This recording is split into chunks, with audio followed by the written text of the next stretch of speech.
Me da miedo viajar en avión. Y cada vez que se abre la puerta para confesarle las palabras a un desconocido, siento que una represa de aire se escapa de mi pecho. Lo extraño es que ya había viajado antes. Pienso que tenía si acaso 11 años y un par de experiencias amontonadas. Mi piel tersa y las tetillas como bonetes dulces volaban por los aires. Y esa risa ingenua que contagiaba a los más estudiosos de la escuela cristiana de clase media alta, quizá la escuchaba Dios desde su nube blanca y regordeta allá arriba en su trono de oro. Yo pensaba que Dios vivía en las nubes. Un Honda Civic del 91. Cuando iba en el asiento de atrás y se veía un rayo de luz como apuntándome desde el cielo, me ponía nerviosa y saludaba secretamente con el pensamiento. Hacía la vista chinita y observaba entre algodones de vainilla el trono de oro y siluetas de profetas. Entonces soñaba con la mirada inquisidora y acechante de dicha deidad, como queriendo encontrar a alguien con las manos en la masa. Entre el miedo y la fantasía me rascaba la cabeza hasta ver sangre en las yemas de los dedos. Pasaba con las manos en la nariz porque me hice adicta al olor a sangre. No me gusta ordenar el apartamento, pero me estresa si no lo hago. Especialmente si estoy de mal humor o con el alma apagada. En esos momentos, cuando el corazón se me sale a la palma de la mano, necesito organizar mi situación espacial. No hay nada que me disguste más que estar rodeada de platos sucios y calzones sudados. Me siento como una cucaracha. Me duele la vida y se me hace difícil respirar. Un poco como en estos momentos. Miro a mi alrededor y observo colas de camarón en el fregadero. Antes me gustaba fumar y beber de mañana. Con 19 años ya estaba compartiendo apartamento en terrenos universitarios. No tenía dinero para un colchón, así que compré uno inflable. Un día llegué tarde y borracha y sin darme cuenta pisé mi cama de aire con el tacón de un zapato barato. Terminé durmiendo en piso de madera por varias semanas. Me sentía invencible. Despertar y meterme un cigarrillo a la boca mientras pensaba en problemas sentimentales era la vida para mí. Y jugar Snake a la 1 de la tarde mientras buscaba en un tercio de cocina las sobras del día anterior. Inolvidable. Mi dulce y preciada juventud la pasé llena de sentimiento y culillos de cigarro. En mi ahora adultez temprana, me doy cuenta que las acciones han cambiado, pero esa tristeza, al igual que mis años, ha madurado. Nunca se fue. Por el contrario, nos hablamos de tú a tú y en las altas horas de la madrugada nos abrazamos. Pero ahora soy una mujer de pensamiento crítico. Me gusta leer y no cualquier artículo. Incluso batallé varios meses antes de decidirme poner ambas dosis de la vacuna Pfizer. No porque no estuviera de acuerdo en que fuera lo mejor, sino porque aborrezco estar del lado de las farmacéuticas que nos venden la vida eterna en frascos de paracetamol.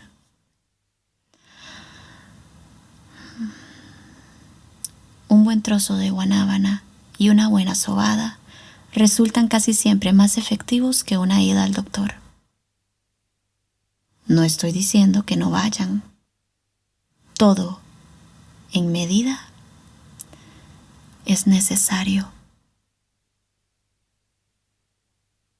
No he comprado mi primer apartamento y si pienso tener hijos se me está haciendo tarde.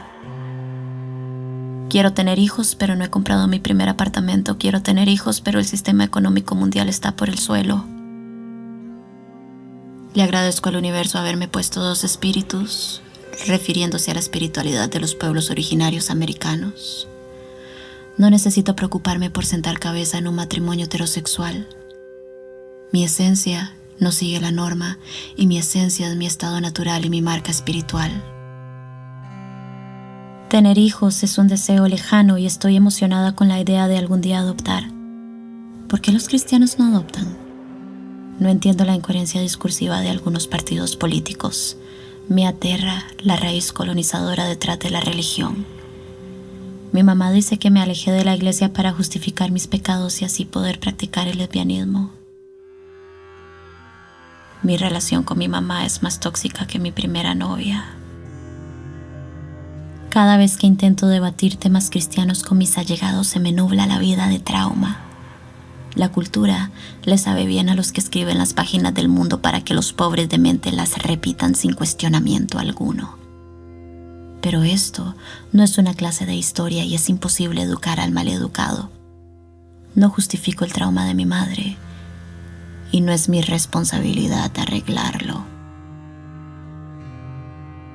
Hace poco vi un video en las redes sociales de un adulto joven asqueado hasta la coronilla por la sociedad actual. Mientras su ira iba en aumento, lo único que decía era: ¿por qué no me enseñaron a plantar una papa en la universidad?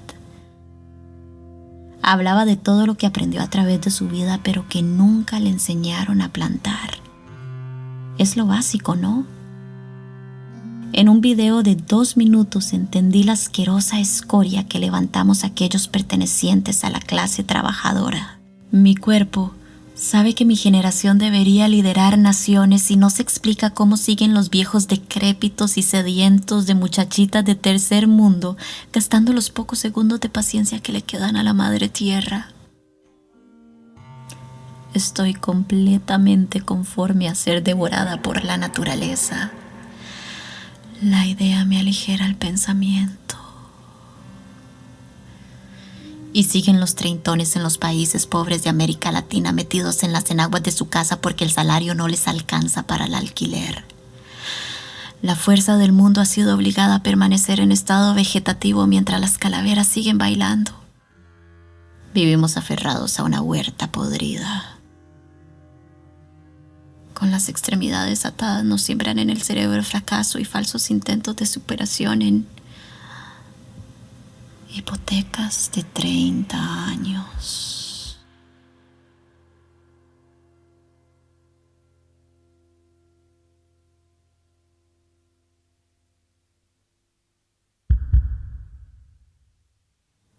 Me comenzó a gustar el rock and roll y la música gótica.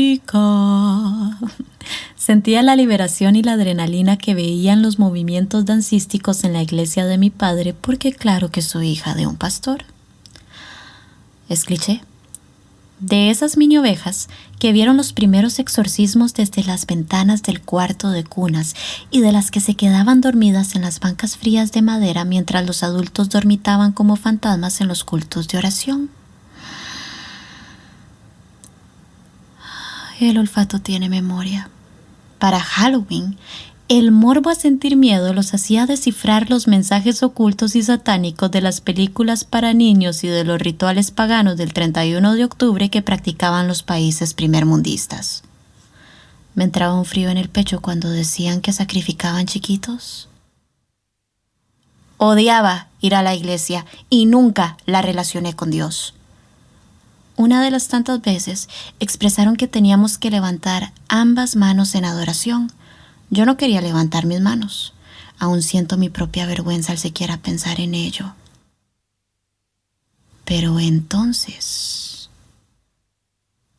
dijeron que si nos avergonzábamos de adorar al Padre Celestial, cuando muriéramos y estuviéramos en su presencia divina, Él se acordaría del día en que no quisimos levantar ambos brazos y se avergonzaría de nosotros por toda una eternidad. No levantar las manos me mandó al infierno. Y ni chistaba palabra de las veces que me masturbé con el peluche gigante de Mamá Osa. En otro momento quise arreglar la situación e intenté hablar en lenguas. Me dolía la cabeza de llamar al Señor Jesús Padre para que se manifestara en su hija adolescente. El sistema patriarcal es un cabrón con los testículos hinchados. El sistema patriarcal es un cabrón con los testículos hinchados. El sistema patriarcal es un cabrón con los testículos. El dolor existe. El dolor es real. Ese constante hueco en medio del pecho que succiona la vida hacia adentro. Hace varios meses, por medio de una publicación en las redes sociales, descubrí que un conocido se había quitado la vida.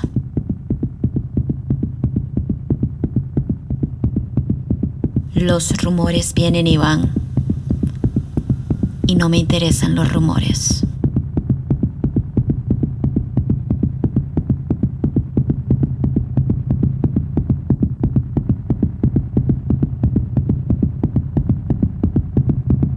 Creo que el hombre debería aprender a llorar. Creo que debería existir un curso en las academias de enseñanza que intente corregir la masculinidad tóxica.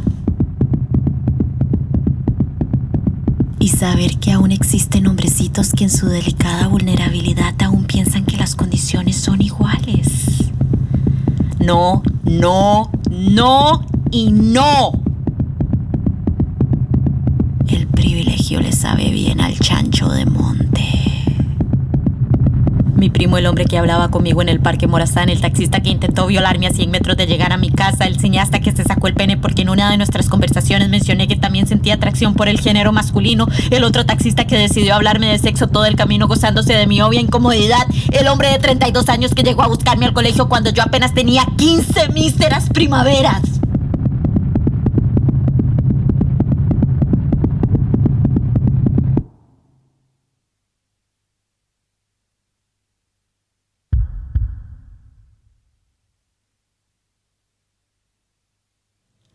Y en medio de tanta conversión cristiana, los pensamientos inquisidores de las iglesias evangélicas me acompañaban cada mañana.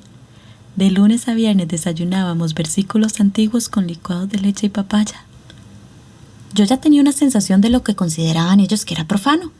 El horóscopo, la música secular, especialmente el black metal porque suena la mismísima voz del pisuicas, los psicólogos porque solo Dios cura los problemas de la mente, lo que los profesores de filosofía enseñan en las universidades, las telenovelas porque producen adicción, mis libros de Harry Potter y el Silmarillón, las uñas negras y mi moda emo a principios del año 2000, bailar en las fiestas, tomar en las fiestas, cantar en las fiestas y no hablemos de la homosexualidad. La homosexualidad es el pecado más asqueroso de todos. Nunca voy a olvidar a las señoras lesbianas de la iglesia de mi papá.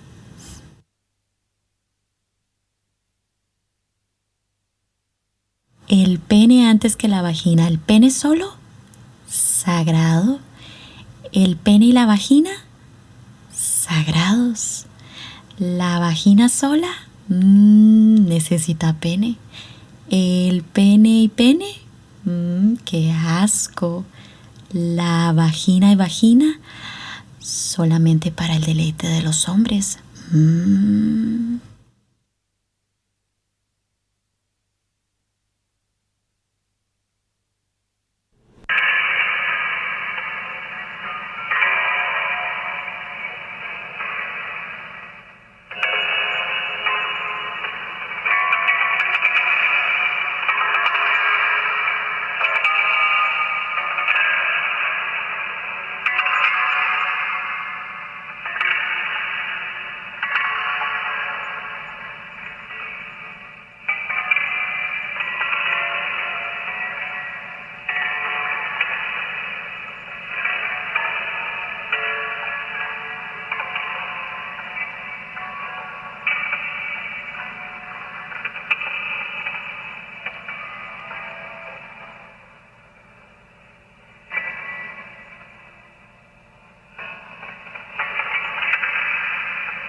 Siento que me apresuro a un final inevitable.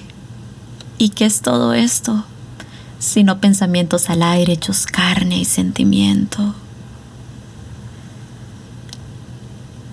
La muerte es el puerto seguro de nosotros los mortales, el mito de la inevitable eternidad en incoherencias discursivas. El sabor al olvido es amargo cuando entendemos que la vida es un camino constantemente imperfecto, lleno de miedos y traumas. La humanidad somos la prueba y el error intentando aferrarnos a lo que sea que nos haga sentir eternos. Cada uno de nosotros dueños temporales de nuestro propio mundo complejo y perfectamente desequilibrado. ¿Por qué nos enseñan a romantizar la perfección en belleza, juventud, riquezas y familia? La belleza es subjetiva, la juventud un instante efímero, la riqueza no compra la paz, la familia en su mayoría disfuncional y las secuelas catastróficas de aquellos que viven intentando llegar al estado máximo de plenitud dictado por el hombre. Los viejos son estorbo en la peste capitalista que se esparce en Occidente. Y la soledad le sabe bien a los que aprenden a vivirla sin esperar nada a cambio. Me gustan los baños vacíos. Me desnudo más en ellos. Me expongo, sin tapujos, sin mentira, borracha, feliz, enamorada, traumatizada, empoderada y enferma. Mi reflejo conoce mis más grandes secretos. El espejo del baño me ha visto crecer. Mi baño, mi universo multiplicado en 7.700 millones de habitantes, galaxias emocionales con diferentes órbitas y fuerzas gravitacionales, unas más complejas que otras, imposibles de descifrar.